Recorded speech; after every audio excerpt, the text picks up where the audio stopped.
It was another tireless night at work. As it often did, time had managed to sneak away from me as I dutifully read through countless stacks of papers, each more boring than the last. As I realized the clock was about to hit 11 in the evening, I started to dread the trek home, knowing I'd get an earful from my loving wife. She'd been complaining a lot about my hours, which in a way made sense, seeing as they practically doubled as we moved. She'd just lost her job during the pandemic, and while she definitely understood, she was all alone.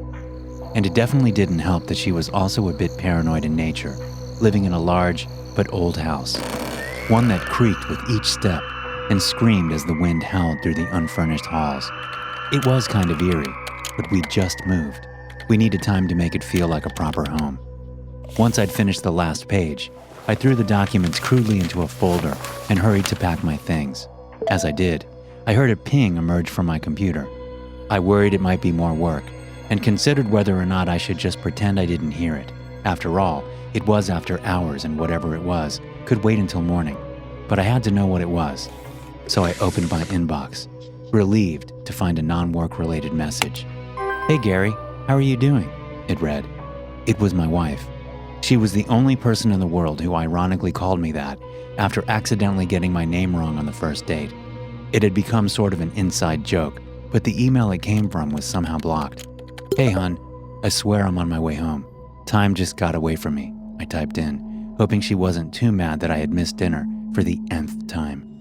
"No problem, but maybe I can tempt you a bit. Do you have time for a chat?" Her suggestion sounded mildly provocative, but knowing our work emails were under constant supervision, I was hesitant. "Come on, you know they'll see this," I argued. "I know, so come talk to me here." She sent back with a blinking smiley. She wasn't talking about our home, but rather a link she'd shared with me in the same message. Suspicious but curious, I opened it. With that, I was brought to a strange, dark-looking website on a browser I couldn't recognize. While I'd never been a computer aficionado, I liked to think I knew my work computer pretty well, but that was something new entirely. It was called a Tor browser, and the website was all too basic. "I see you found me." Seems like I did. "So what's with all the mystery?" I asked, intrigued and mildly nervous. "I want you to think, Gary. What's your favorite memory?" she asked. "What do you mean?"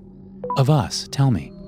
I thought long and hard, hoping not only to find something I enjoyed, but something she'd agree with. It had to be a moment that meant something deeper, so I decided to tell her about the moment I knew for sure that I loved her. We'd been dating 6 months. I was taking you out for a picnic in the infinite fields around my childhood home. There was this forest, so dense and hardly ever traversed by anyone, except for those who'd grown up there. I'd found an opening in the dense vegetation, a place so dark at night that the entire galaxy stared down at us.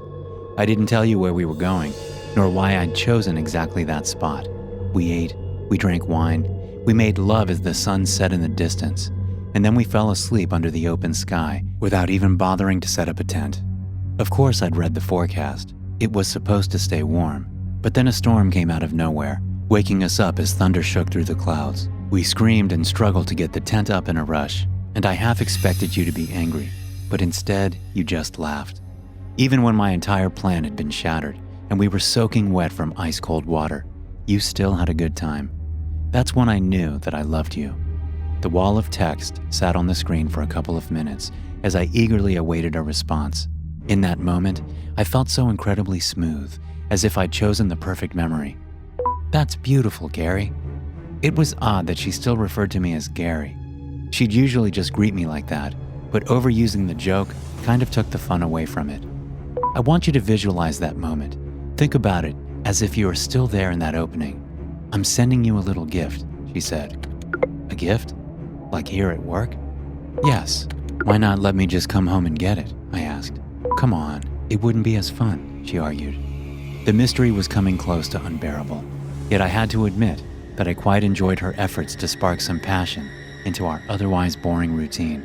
It made me feel young again, as we'd just met so desperate to impress each other. "So what do I do in the meantime?" I asked. "Just wait, imagine, and enjoy the memories. Shouldn't take more than 20 minutes. I'll send you a message as soon as it gets there." 15 minutes was a bit much considering I only lived 10 minutes away from work by car. I could have easily gotten there in that time.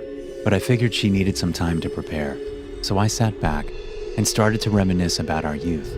We'd been so passionate back then, inseparable since the day I accidentally bumped into her at a restaurant, causing half a bottle of wine to spill onto her. As clumsy as I was, she took me up on my offer to buy her a drink, which she jokingly threw at my shirt to get even.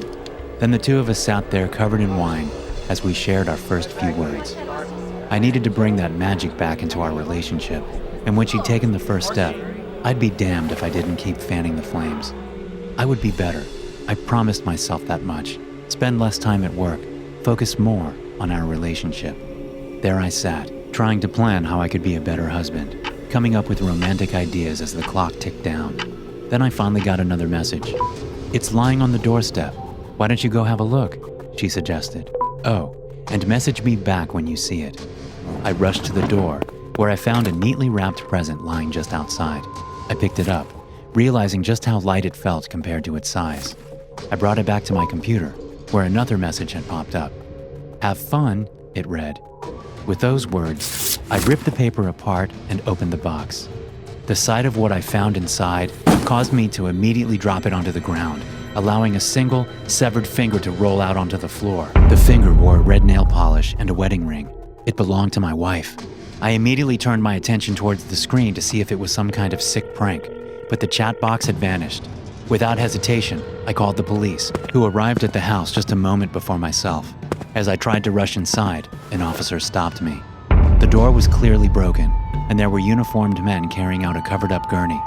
My wife was lying on it, dead and mutilated beyond recognition.